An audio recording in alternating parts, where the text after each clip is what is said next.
Thank you very much for your time, Mr. Havas. Yeah. Yes, you're welcome. According to the PTT case that the Indonesian government filed about this oil spill in the Montara, why did Indonesia decided to sue PTT? Because the alleged incident occurred in 2009, that's 8 years ago. Well, the incident took place in 2009, you are correct, 21 August. And we had a discussion with PTT to try to settle the issue. We had a meeting 5 times in 2010. We had a couple of meetings, I think about 5 times in 2011. And then there was an agreement in 2011 for Indonesia and PTT to sign an MOU. But PTT never respect the agreement. And then you have also an agreement to establish a neutral committee. Yeah, neutral committee is a committee between representative of Indonesia, former Foreign Minister Wirayuda, and from Thailand it was former Foreign Minister Surakiat, and also one person from Europe. And from Europe as well. Yeah, and the committee met and they agreed on MOU, and also they agreed on the place of signing, which is in Singapore. But PTT continues to postpone, and until 2012, and then on 19 December 2012, the Indonesian government sent a letter and told PTT, if you do not come and have a meeting, then we will file the litigation in the court. Oh. So this is already 2012, okay? So there was some informal meeting on 2013, but then again, PTT never come and never respect the agreement. And then, of course, 2014, we have election, we are busy with the political calendar. And then this government, starting last year, looking at this case again, and then we decided to file lawsuits against PTT in Indonesian court. So we had a meeting internally for a couple of months, and on the 4th of May, we filed the litigation in the Jakarta court, Jakarta Central Court. Yeah. So that's mean that since 2010 until now, in every each meeting that Indonesian are trying to communicating or finding the settlement with the PTT, there is no response, or are they sending any representative to the meeting at all? Well, they come and they meet us, and then they agree to do something. They agree on the time, and then when the time comes, they keep saying they postpone, and they meet again, and then another agreement again, and then they postpone again. So it's I think the strategy is delaying tactics.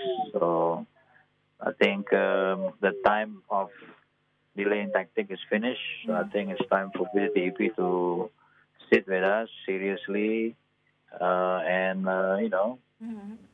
see it to the court. Okay. So how was the PTT responsibility displayed to Indonesia so far? Any responsibility from PTT? So far, no responsibility whatsoever. No, nothing. Okay. They agree, for instance, to have a CSR for $3 million, but then they changed their mind and then they said they agree for $5 million, and then they changed their mind. So this is the way they do business with us. Okay. And from the PTT press conference with Thai media, they insist that the spill has not affected the ecological system and the environment. They claim the report from the organization from Australia. And in this case, and what evidence does the Indonesian have in this case? Oh, we have a lot of evidence. And it's a little bit strange for PTTEP to make a reference to evidence from Australia. Yeah. Because Australia never did any survey in Indonesian area. So it doesn't make sense.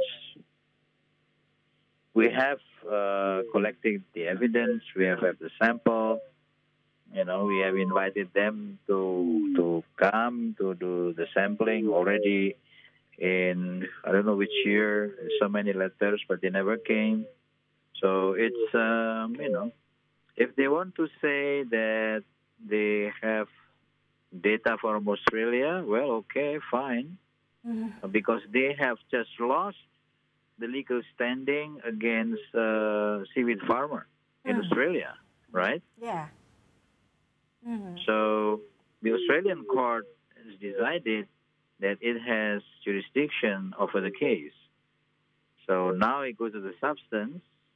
So if the court says that, well, that the evidence are there, so that, what can you say?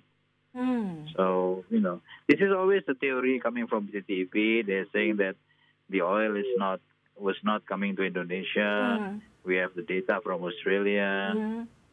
But, well, you can present that argument to Indonesian court. We'll see. Yeah. Right? Yeah.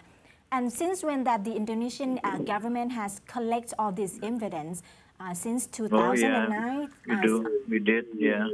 Because we had the evidence back in 2009. So you're working on this case already from the beginning? Yeah.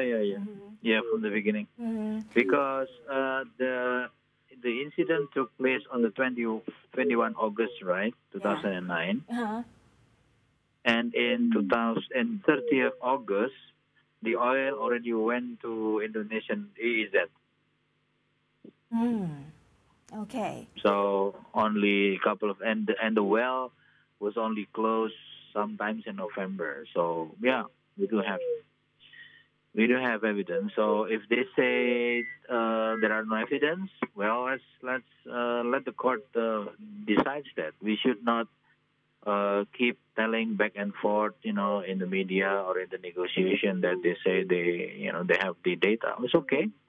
They have the data, so why don't they come to us and let's go to the court? Yeah. And may I ask that does the impact still remains on the environment and the community of Indonesia? Yeah, so far we have done the calculation because we did also a recent survey.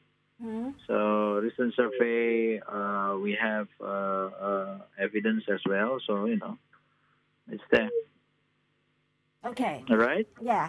And how far have the Indonesian authorities impound the asset of PTT? And does Indonesia court ruling hold any legal binding on PTT? Well, the freezing of assets is our request to the court. So in our legal system, it's only the court who can order a freezing of assets.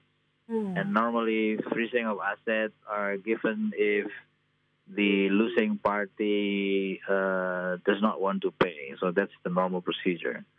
So this is part of the litigation. We ask for the court to judge the case and then to look at the evidence and also to give judgment on the wrongdoing of PTTP and to give a compensatory damages and also freezing the asset if they don't pay or as a bill. So that's the normal. I think it's a normal in civil litigation. Okay. And what PTT asset known so far in Indonesia? Well, I have not done the calculations, but there are some cooperations with us. So, let's see. Okay, so we have to look into that again, that how, what are the assets there right now, right? Yeah, and the court, if the court gives the freezing order, then we also want to, if PTAP is ordered, for instance, to pay such amount of money and they don't want to pay, then if the assets in Indonesia is not enough, then we are going to ask the court to freeze also the asset outside of Indonesia. And then there are international practice on this. I have experience, okay? Yeah. There was a case when Indonesian state-owned company was sued, okay, by an American company, and we refused to pay. We lost the case, and we refused to pay. And the company then asked for a court in the United States to freeze the account of these companies all over the world. And it happened, and we got frozen. Then we paid. So yeah, I've been involved in a number of litigations before when Indonesia is being sued or we are suing someone. So we have been sued recently by mining company from England, from UK. It's called Churchill Mining. And we won $1.5 billion, and we had the litigation in Washington, and the company has to pay another $10 million and another $100,000 for the damages. So yeah, we have this experience. So for us, it's a standard. If you cannot freeze it in Indonesia, we can also freeze it outside of Indonesia. It's normal. And it's mean that anywhere in the world that they have their PTT asset, right? Anywhere in the world. Anywhere in the world, Okay. And may I ask that what are the next legal proceedings from now? No, we just file, and then up to the court. We'll wait for the court. Wait for the court. Yeah, normally in Indonesia, the court will order both parties to have a mediations. That's very normal. So the court will order that, then we will wait for the order of the court, and then we will start negotiation again, but negotiation under the supervision of the court. And let's see from there. Okay, and on the 10th of May, that the PTT hold the press conference, they told the Thai media that they're still waiting for the documents, official documents from Indonesian. What do you say on that? Well, that's the court, not me. Okay. So yeah, it's the court. That will be the process of the court, not our process. Okay. Because we just file litigation. It's up to the court now. Okay. And does your government have any concerns on the PTT freeze on investment in Indonesia as the legal proceeding going on? We have so many partners with global communities on oil and gas. We have Japanese counterpart on gas. We're going to have the second largest gas drilling in the world. It's done in Indonesia. We are going to have partners from the U.S. on oil and gas. We have so many partners in the world on oil and gas. So do you think this litigation will affect the bilateral relations between the two countries? I think there is no relation because this is litigation between the government and private sector. PTTP is private sector, it's not government. So it's nothing to do with the bilateral relation because we have been sued by British company American company. We have been sued by Chinese company, but it doesn't have nothing to do with the bilateral relationship. And has there been any case like this, and how did it include? Case between what? Between this oil spilling that affects the environmental and this ecological system. Yeah. We have many cases in the Straits of Malacca and Straits of Singapore. Oil spilling coming from ships. Yeah, we have a lot of cases in the Straits of Singapore. I think we have recent cases in Strait of Singapore on the 21st of January.